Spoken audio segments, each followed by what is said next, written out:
Next 6ஆம் வகுப்பில் polity சிவிக்ஸில் இருக்கக்கூடிய 2ஆம் பருவத்தோட முதல் பாடம் தேசிய சின்னங்கள். இந்த பாடம் ஃபுல்லாக எதை பற்றி பேச போகிறாங்கன்னா நம்மளோட தேசிய சின்னங்களை பற்றி தான் பேசுவாங்க. ஒவ்வொரு சின்னமாக பற்றி பேசிட்டு அது எந்தெந்த வருஷம் கண்டுபிடிக்கப்பட்டது அந்த மாதிரி விஷயங்கள் எல்லாம் இதில் வந்து பேசுவாங்க.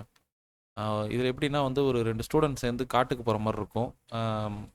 கங்கை சம்மந்தமாக கங்கை பகுதியில் பக்கத்தில் இருக்கக்கூடிய காட்டுக்குள்ளார போகிற மாதிரி இருக்கும். போயிட்டு அங்கே ஒவ்வொரு விஷயமா பார்ப்பாங்க. அது எல்லாத்தோடையும் நம்மளோட தேசிய சின்னங்களை ரிலேட் பண்ணுவாங்க. இப்படிங்கிற மாதிரி தான் இது வந்து போகும். ஃபஸ்ட்டு பகுதியெல்லாம் ஒன்றுமே இருக்காது. அடுத்தா இந்த மயில், அப்புறம் தாமரை, இந்த விஷயத்தெல்லாம் வந்து இங்கே வந்து நமக்கு ஃபஸ்ட்டு தாமரை ஸ்டார்ட் பண்ணுவாங்க. அடுத்து மயிலை பற்றி பேசுவாங்க.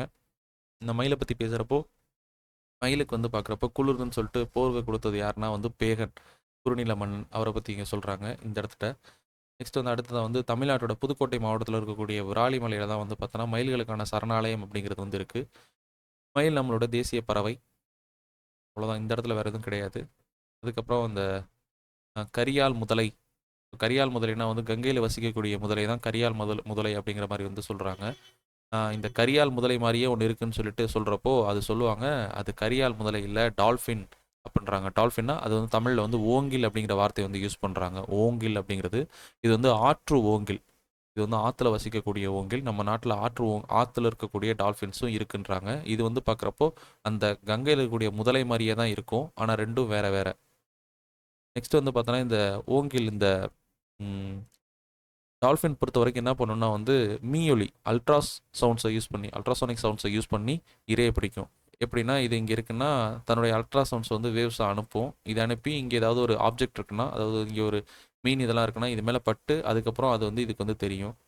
இதை தான் நமக்கு சோனார் எல்லாத்துலேயும் நம்ம யூஸ் பண்ணிக்கிட்டு இருக்கோம். இந்த குழந்தை பிறப்புலாம் வந்து குழந்தைக்கெலாம் வந்து பார்க்குறப்போ வயிற்றில் வந்து அல்ட்ராசவுண்ட் ஸ்கேன்லாம் யூஸ் பண்ணுறாங்களா, அது எல்லாமே வந்து இதே பிரின்சிபல் தான். ஸோ எவ்வளோ தூரத்தில் இருக்குன்னு சொல்லிட்டு இதெல்லாம் கண்டுபிடிச்சிட்டு ஸோ அது மூலமாக வந்து இரையை பிடிக்கிறதுக்கு இது யூஸ் பண்ணுது. மீயொலி அலைகளை பயன்படுத்தி இது வந்து யூஸ் பண்ணுதுன்றாங்க. நெக்ஸ்ட் வந்து அடுத்து வந்து கங்கை நதிப்புறத்து கோதுமை பண்டம். ஸோ அந்த கங்கையை பற்றி சொல்கிறாங்க இங்கே. கங்கையோட டோட்டல் நீளம் ரொம்ப ஈஸியாக ஞாபகத்தில் வச்சுக்கலாம், 2525 இது இந்தியாவோட நீளமான நதி இதுதான். பிரம்மபுத்திரா 3848 கிலோமீட்டர் பாஞ்சாலும் இந்தியாவில் பாயிற தூரம் அப்படிங்கிறது ரொம்ப ரொம்ப கம்மி. நெக்ஸ்ட் இமாம் பசத்து. இது வந்து முகலாயர் காலத்தில் ராஜாவுக்காக உருவாக்கப்பட்ட சிறப்பு வகை மாம்பழம் இமாம் பசந்த் அப்படிங்கிறது. இப்பயுமே இந்த இமாம் பசந்த் வந்து ரேட் அதிகம். நெக்ஸ்ட் வந்து இந்த ஆலமரத்தை பற்றி பேசியிருக்காங்க. இது எல்லாத்துக்கும் பின்னாடி நமக்கு வந்து சொல்லுவாங்க. இது எல்லாத்தையும் ஒரே பாக்ஸில் முடிச்சுட்டு போயிடுவாங்க. நம்ம ஒன்று ஒன்றா இங்கே பார்க்குறோம். ஆலமரத்தை பொறுத்த வரைக்கும் இந்த இடத்துல வந்து நமக்கு ஒரு கொல்கத்தாவில் இருக்கக்கூடிய தாவர பூங்காவில் இருக்கக்கூடிய இந்திய தாவரவியல் பூங்கா அங்கே இருக்கக்கூடிய ஒரு ஆலமரத்தை பேசுகிறாங்க. அது நமக்கு முக்கியம் இல்லைனாலும் இந்த இந்திய தாவரவியல் பூங்கா கொல்கத்தாவோட ஔரா பகுதியில் அமைஞ்சிருக்குன்னு சொல்லி நம்ம இங்கே தெரிஞ்சுக்கலாம். அது ஒரு டேட்டா. அதுக்கப்புறம் அடையார் தியோசாஃபிக்கல் சொசைட்டிலையும் ஒரு ஆலமரம் இருக்கான். அடையாரில் தியோசாஃபிக்கல் சொசைட்டி இருக்குன்றதா இங்கே நமக்கு ஒரு டேட்டாவே. தியோசாஃபிக்கல் சொசைட்டினா பிரம்மஞான சபைன்னு சொல்லிட்டு சொல்லுவாங்க. நமக்கு நம்ம அன்னி பெசன்ட், ஹெச்எஸ் ஆல்காட் இவங்கெல்லாம் வந்தது. நெக்ஸ்ட்டு காட்டு யானையை பற்றி இங்கே சொல்கிறாங்க. அப்போ யானையும் நமக்கு இருக்குதுன்னு சொல்லி தெரியும். அதுக்கப்புறம் இந்த பாம்பு கிங் கோப்ரா, ராஜநாகம், இதை பற்றி பேச வராங்க. இந்த பாம்பை பொறுத்த வரைக்கும் உலகத்திலே கூடு கட்டி முட்டை வைத்து இனப்பெருக்கம் செய்யும் பாம்பு வகை இது. இது வந்து நார்மலாகவே 18 அடி நீளத்துக்கு வளரும். நஞ்சு கொண்ட பாம்புகளிலே மிக நீளமானது இது. இது 3 டேட்டா வந்து இந்த ஒரு பாம்பை பற்றி வந்து சொல்லியிருக்காங்க. ஏன் அப்படின்னா இதுவும் நம்மளோட தேசிய சின்னத்தில் வருது. ஏன்னா வந்து நேஷனல் ரெப்டைல்ன்ற தேசிய ஊர்வனன்ற இனத்தில் வந்து நம்ம கிங் கோப்ராவை கொண்டு வந்து வச்சுருக்கோம். 1978 வச்சுருப்போம் அதை. அவ்வளோதான். நெக்ஸ்ட் வந்து புலி. அடுத்து வந்து இவங்க புலியை பார்த்துருவாங்க. புலி தான் நம்மளுடைய தேசிய விலங்கு. அப்புறம் இந்த பாக்ஸ்குள்ளார இந்த ஒரு இதில் ஒரே படத்தில் எல்லாத்தையும் சொல்லிடுவாங்க. இதில் தாமரை 1950, ஆலமரம் 1950, இது ஒன்றுக்கு ஏதோ ஒன்று சொல்லுவாங்க. ஸோ ஆலமரத்தை பொறுத்த வரைக்கும் நம்மளுடைய பெருமையின் சின்னமாக இருக்குது. பெருமையின் சின்னமாக ஆலமரம் இருக்குது. மருத்துவ குணமுடையது. தாமரையை பொறுத்த வரைக்கும் சேத்துல வளர்ந்தாலும் அழகான மலர்களை வந்து கொடுக்குது. அப்புறம் இதே 1950 இன்னொரு விஷயம், ஒரு மாம்பழம் ACD 3 விட்டமின்ஸ் வந்து அதிகமாக இருக்குது. சமவெளியில் தான் அதிகமாக விளைவிக்கப்படுதுன்றாங்க. 1950 இந்த 3 வருது. இதுக்கப்புறம் வந்து நமக்கு வந்து பார்த்தோன்னா மயில் 1963. மயில் வந்து ஸோ 3 எழுத்து தான் இருக்குது, 3 மயில். ஸோ அடுத்து வந்து பார்த்தோன்னா வந்து புலி 1973. 1972 வரைக்கும் நமக்கு வந்து நம்மளுடைய தேசிய விலங்காக இருந்தது சிங்கம். 73 தான் நமக்கு வந்து புலியை வந்து கொண்டு வரோம். ராயல் பெங்கால் டைகரை கொண்டு வரோம். உலகத்தோட மொத்த புலிகளில் 70% நம்ம கிட்ட தான் இருக்குது. இதை பாதுகாக்கணுன்றதுக்காக தான் நம்ம இதை தேசிய சின்னமாகவே மாற்றணும். அடுத்து வந்து கங்கை ஆறு. 2008 கொண்டு வராங்க. ஸோ கங்கை ஆறை பொறுத்த வரைக்கும் 2008 தேசிய நதியாக வந்து சொல்கிறாங்க. நெக்ஸ்ட் வந்து யானை. யானை ஆற்று ஓங்கில் இது ரெண்டும் 2010. யானையும் ஆற்று ஓங்கிலும் 2010. அடுத்து வந்து பார்த்தோன்னா வந்து லாக்டோபாசிலஸ். இது வந்து நமக்கு வந்து பாக்டீரியா. என்ன பாக்டீரியா அப்படின்னா, இது வந்து நமக்கு வந்து இந்த பாலை வந்து தயிராக மாற்றக்கூடிய தன்மையுடையதான் இந்த லாக்டோபாசிலஸ். இது ஒரு தோழமை, அது ஒரு நமக்கு ஒரு இது நட்பு ரீதியான பாக்டீரியா இது. ஓகேவா? ஸோ மற்ற இதை வந்து விட வந்து இது வந்து கெட்டதெல்லாம் இருக்கப்போ இது ஒரு நல்லது பண்ணுறது. அதனால் நமக்கு வந்து ரொம்ப யூஸ் ஆகுது. தயிர்லாம் வந்து பார்த்தோன்னா பின்னாடி நிறைய சொல்லியிருப்பாங்க அது எப்படிலாம் யூஸ் ஆகுதுன்னு. அப்புறம் ராஜநாகம். ஸோ போபி பாகஸ் ஹானா அப்படிங்கிறது இது உலகத்தோட நீண்ட விஷம் நிறைந்த பாம்பு. இந்தியாவோட மலைக்காடுகள்லையும் சமவெளியிலையும் காணப்படுது. இந்த பாக்ஸ் தான் இந்த பாடம் ஃபுல்லாக இதுக்கு முன்னாடி பேசினது எல்லாமே. அடுத்து தமிழகத்தோட மாநில சின்னங்களை பேசுகிறாங்க. தமிழகத்தோட விலங்கு வந்து பார்த்தோன்னா வந்து வரையாடு, நீலகிரி தார்னு சொல்லப்படக்கூடியது. அடுத்து தமிழகத்தோட பறவை மரகத்தப்புறா. தமிழகத்தோட மலர் செங்காந்தல். தமிழகத்தோட மரம் பனைமரம். இதெல்லாம் முக்கியமானது. அப்புறம் பிற தேசிய சின்னங்கள், தேசிய கொடியை பற்றி பேசுகிறாங்க. இப்போ தேசிய கொடியை பொறுத்த வரைக்கும் நமக்கு வந்து மேலே இருக்கக்கூடியது சாஃப்ரான், குங்குமப்பூ நிறம் அல்லது காவி நிறம். அடுத்து வந்து கீழே வந்து பார்த்தோன்னா வந்து பச்சை நிறம், வெள்ளை நிறம். இது ஒவ்வொன்றும் ஒவ்வொரு விஷயத்தை குறிக்கும். காவி நிறம் பார்த்தோன்னா வந்து தைரியத்தையும் தியாகத்தையும் பற்றி சொல்லும். அடுத்து வந்து பச்சை நிறம் வந்து வளம் மற்றும் செழுமையை பற்றி சொல்லும். வெள்ளை நிறத்தை பொறுத்த வரைக்கும் நேர்மை மற்றும் தூய்மையை பற்றி சொல்லும். அடுத்து அசோக சக்கரம், இது எதை சொல்லும் அப்படின்னா அறவழி மற்றும் அமைதியை பற்றி சொல்லும். தேசிய கொடியோட நீள அகலம் என்னவாக இருக்கணும்னா 3:2 இருக்கணும். இதெல்லாம் நமக்கு ஸ்டேட்மெண்ட்டாக கேட்கலாம். அது என்ன நீள அகலத்தில் இருக்கணும் அப்படிங்கிற மாதிரிலாம் இது ஒன்று குறிக்கிறது என்ன விஷயம்லாம் சொல்லலாம். அடுத்து தேசிய கொடியை வடிவமைத்தவர் பேர் பிங்காலி வெங்கையா. விடுதலை இந்தியா, ஸோ இந்தியா விடுதலை அடைஞ்சதுக்கு அப்புறமேட்டு முதல்ல டெல்லி செங்கோட்டையில் ஏற்றப்பட்ட கொடி எந்த இடத்துல நெஞ்சாங்கன்னு சொல்லி கேட்கலாம். தமிழ்நாட்டில் இருக்கக்கூடிய குடியாத்தம் எங்கன்னா வேலூர் மாவட்டத்தில் தான் நெய்யப்பட்டது. இதை ஜவஹர்லால் நேரு அவர்கள் 15/8/1947 செங்கோட்டையில் ஏற்றினார். அப்போ ஏற்றப்பட்ட அந்த கொடி இப்போ எங்கே இருக்குன்னு சொல்லி பார்த்தோம்னா சென்னை புனித ஜார்ஜ் கோட்டை அருங்காட்சியகத்தில் வைக்கப்பட்டிருக்குது.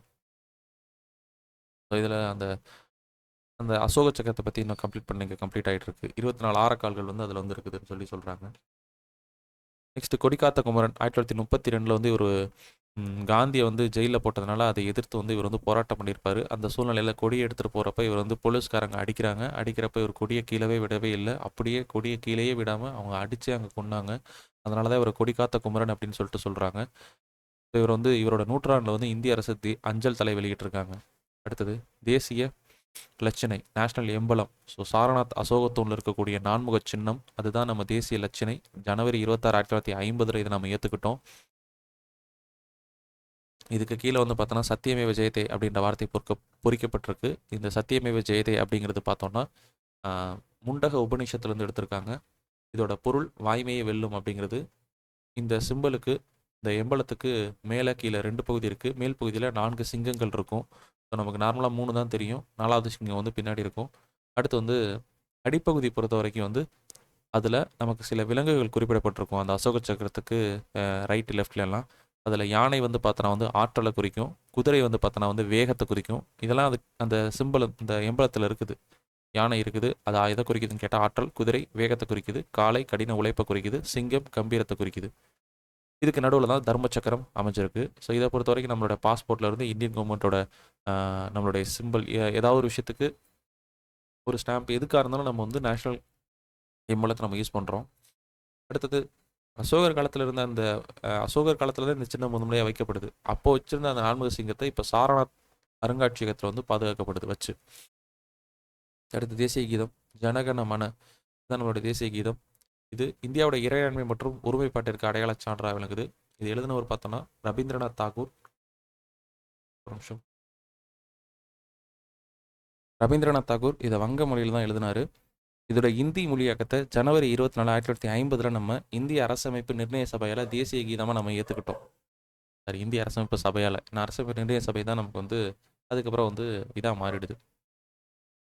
நெக்ஸ்ட்டு இந்த தேசிய கீதத்தை முதன்முறையாக எப்போ பாடினாங்கன்னா 1911 டிசம்பர் 27 அன்னைக்கு தான் கொல்கத்தாவில் நடந்த இந்திய தேசிய காங்கிரஸோட மாநாட்டில் முதலாக பாடப்பட்டது.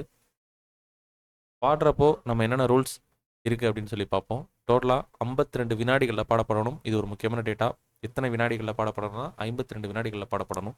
பாடுறப்போ எல்லாரும் அட்டென்ஷன், வந்து எவ்வித அசைவுகள் நேராக நிற்கணும், பொருள் புரிந்து சரியாக பாடணும். இது மூணும் வந்து பாடுறதுக்கான ரூல்ஸு. அடுத்து தேசிய பாடல் அப்படின்றப்போ வந்தே மாதரம். இது எழுதினவர் வந்து பங்கிம் சந்திர சட்டர்ஜி. ஆனந்தமத் அப்படிங்கிற நூல், ஆனந்த மடம் அல்லது ஆனந்தமத் அப்படின்னு சொல்லிட்டு சொல்லுவாங்க, அந்த நூலில் இருந்து எடுக்கப்பட்டது. இதை 1950 ஜனவரி 24 அன்று ராஜேந்திர பிரசாத் அவர்கள், ஸோ அப்போ இருந்த குடியரசுத் தலைவர் அவர்கள் என்ன சொன்னார்னா, இதை நம்மளுடைய தேசிய பாடலை எடுத்துக்கலாம்னு சொல்லிட்டு சொல்கிறாரு. ஏன் அப்படின்னா இந்த பாடலோட சிறப்பு காரணமாக. ஏன் இந்த பாடலோட சிறப்பு அப்படின்னா, வங்கப்பிரிவினை அப்போ இந்த பாடல் ஏற்படுத்திய தாக்கம் மிக மிக அதிகம். அதனால தான் இந்த பாடலை வந்து நம்மளோட தேசிய பாடலை வந்து எடுத்துக்கிறோம். ஆக்சுவலாக இந்த பாடலை வந்து முதன் முறையாக பாடினதும் ரவீந்திரநாத் தாகூர் தான். பங்கேம் சந்திர சட்டர்ஜி எழுதின பாடலை முதன்முறையாக பாடினதும் ரவீந்திரநாத் தாகூர் அவர்கள் தான். அடுத்து தேசிய உறுதிமொழி, இந்தியா எனது தாய்நாடு, அனைவரும் சகோதரர்கள், அந்த மாதிரிலாம் வரும். அது வந்து பார்த்தோன்னா நமக்கு வந்து பிதிமாரி வெங்கட சுப்பாராவ் அப்படிங்கிறவர் எழுதினார், தெலுங்கில் எழுதினார். அதுதான் நம்ம இப்போ தேசிய உறுதிமொழியாக ஃபாலோ பண்ணுறோம். அடுத்து தேசிய நுண்ணுயிரி, இந்த பாலிலிருந்து தயிரை உண்டாக்க பயன்படக்கூடிய லாக்டோபாசில்லஸ் டெல்புருக்கி 2012 தான் இது தேசிய நுண்ணுயிராக அறிவிக்கப்பட்டது. ஸோ இதை பொறுத்த வரைக்கும் நமக்கு வந்து வயிற்றில் ஏற்படக்கூடிய வயிற்றில் எதுவும் பிரச்சனை இல்லாமல் இருக்கிறதுக்கு, அந்த மாதிரி நிறையா வந்து செரிமானத்துக்கு குளிர்ச்சி தருவதாகவும் இருக்கிறதுனால இதை வந்து நம்ம வந்து அறிவிச்சிட்டோம். அடுத்து இந்திய நாணயம் ருபியா. ஸோ இந்த ஷெர்ஷா சூரி உருவாக்குன, அதாவது இந்த நம்ம ஹுமாயூன் முடிஞ்ச ஷெர்ஷா சூரி வராருல, அந்த ஷெர்ஷா சூரி வெளியிட்ட வெள்ளி நாணயத்துக்கு தான் ரூபியா அப்படின்னு சொல்லிட்டு பேர். அதுதான் ரூபாய் அப்படின்னு சொல்லி மாறி இருக்கு. ரூபாய்க்கான சின்னம் வந்து சிம்பல். இதை உருவாக்குனவர் வந்து பார்த்தோன்னா தமிழகத்தோட விழுப்புரம் மாவட்டத்தை சேர்ந்த டி உதயகுமார் 2010 இதை உண்டாக்குனாரு.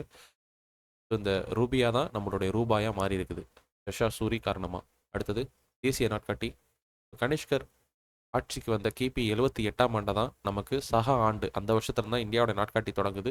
அதில் எந்த நாள்ல இருந்து தொடங்குதுன்னா மார்ச் 22ஆம் தேதி. இது ஏன் அப்படின்னா இளவேனில் சம பகல் இரவு, இளவேனில் சம பகல் இரவு நாள். சம பகல் இரவு நாள்னா அன்னைக்கு தான் பார்த்தோன்னா நமக்கு வந்து ஈக்குவேட்டரில் வந்து பார்த்தோன்னா சூரியன் வந்து வரக்கூடிய நாள். ஸோ இதன் காரணமாக வந்து பார்த்தோன்னா பகலும் இரவும் சேமாக இருக்கும். சக ஆண்டு முறையை தான் நம்ம தேசிய நாட்காட்டியாக ஃபாலோ பண்ணுறோம். இதை யார் சொன்னாங்கன்னா பிரபல வான் இயற்பியலாளர் வந்து, அவர் வந்து மேக்நாத் சஹா அப்படிங்கிறவர் தான் சொன்னார். இவர் எப்போ இது சொல்கிறாருன்னா 1957 மார்ச் 22 தான் இவர் வந்து அக்செப்ட் பண்ணி சொன்னாங்க. அந்த வருஷத்துல இதை நம்ம ஏற்றுக்கிட்டோம். அவ்வளோதான். அடுத்த தேசிய விடுமுறை நாட்கள். ஸோ தேசிய அளவில் விடுமுறை நாட்கள், சுதந்திர நாள் முதல்ல ஆகஸ்ட் 15ஆம் தேதி ஒரு வருஷமும் ஆங்கிலேயர்களுக்கு எதிராக நம்ம போராட்டத்தில் ஜெயிச்சு நமக்கு சுதந்திரம் கிடைச்சதுனால நம்ம வந்து வருஷம் ஏற்றுக்கிறோம். அன்னைக்கு ஆடுவோமே பல்லு பாடுவோமே ஆனந்த சுதந்திரம் அடைந்து விட்டோம் என்று அப்படின்னு சொல்லி அகில இந்திய வானொலியில் பாட்டு பாடினவங்க யாருன்னு சொல்லி பார்த்தோன்னா கர்நாடக இசை பாடகி டி.கே. பட்டம்மாள். இப்பயுமே பார்த்தீங்கன்னா காலையில் 6 மணிக்கு வந்து சில எஃப்எம்ல போடுவாங்க இந்த பாட்டை, ஆடுவோமே பல்லு பாடுவோமே இந்த பாட்டு. அடுத்து வந்து அன்னைக்கு அந்த சுதந்திர தினம் அன்னைக்கு யார் டெல்லி செங்கோட்டையில் கொடியேற்றுவாங்கன்னு சொல்லி பார்த்தோன்னா பிரதமர் கொடியேற்றுவார். இது ரொம்ப முக்கியம். குடியரசு தினம் அன்னைக்கு தான் குடியரசுத் தலைவர் டெல்லி செங்கோட்டையில் கொடியேற்றுவார். சுதந்திர தினம் அன்னைக்கு கொடியேற்றுவர் பிரதமர். இப்படி ஒரு ப்ரொசீஜர் இருக்காங்க. நெக்ஸ்ட் அடுத்து குடியரசு நாள். இது வந்து நம்மளுடைய அரசமைப்பு ஏற்றுக்கொண்ட நாள் தான் நம்மளுடைய குடியரசு தினம். ஏன் அப்படின்னா 1947 நம்ம சுதந்திரம் அடைஞ்சிட்டோம். ஆனாலும் பார்த்தோம்னா பிரிட்டிஷ் அரசி தான் இந்தியாவோட கௌரவ தலைவராக இருந்தாங்க. 1950 தான் நமக்கு நாட்டோட முதல் குடிமகனாக குடியரசுத் தலைவர் வந்து அறிவிக்கப்பட்டாரு. ஸோ 1950 ஜனவரி 26, அதனால தான் நமக்கு வந்து குடியரசு தினமாக கொண்டாடுறோம். இதை குடியரசு தினமாக அறிவிச்சதுக்கு காரணம் என்னென்னா 1931 வந்து அப்போ ஏற்பட்ட அந்த ஒரு பூர்ண ஸ்வராஜ்யம் அப்படிங்கிற விஷயம் 31 தான் நடந்திருக்கும். ஸோ ஜனவரி 29, இது இங்கே சொல்லலை, அதை அங்கே சொல்லியிருப்பாங்க. ஏன் அதை எடுத்துக்கிட்டாங்கன்னு சொல்லிட்டு ஐ திங்க் அடுத்த பாடத்தில் சொல்லியிருப்பாங்க. இதை இங்கே எதுவும் சொல்லலை. இந்த இந்திய குடியரசு நாளோட 3வது நாள் ஜனவரி 29ஆம் தேதி பாசறைக்கு திரும்புதல் அப்படிங்கிற ஒரு விழா நடைபெறும். இது என்ன அப்படின்னா இந்த 3 படைகள் இருக்குல்ல, தரைப்படை, கடற்படை, விமானப்படை, இவங்க எல்லாரும் சேர்ந்து நடத்துகிறாங்க. குடியரசுத் தலைவர் இந்த விழாவோட முதன்மை விருந்தினர். இது முடிஞ்சதுக்கு அப்புறமேட்டு சாயங்காலம் என்ன பண்ணுவாங்கன்னா குடியரசுத் தலைவர் மாளிகை வந்து பார்த்தா அது மின்விளக்குகளால் அலங்கப்படுன்னு சொல்லிட்டு சொல்கிறாங்க. அடுத்து காந்தி ஜெயந்தி, தேசத்தந்தை அவரோட பிறந்தநாள் காந்தி ஜெயந்தி அக்டோபர் 2 கொண்டாடப்படுது. இந்த நாளை சர்வதேச அகிம்சை நாளாக 2007 வந்து ஐநா சபை வந்து அறிவிச்சிருக்காங்க. இது ஒரு டேட்டா இங்கே. அவ்வளோதான். இந்த பாடத்தை பொறுத்த வரைக்கும் முடிஞ்சு. இந்த கரியால் முதலை, ஆற்று ஓங்கில், மீயொலி இதற்கான கலை சொற்கள் நம்ம இது அங்கே புரியலைன்னா இங்கே நம்ம இதை வச்சு புரிஞ்சுக்கலாம். இந்த பாடம்ன்றது வந்து முடிஞ்சிருச்சு.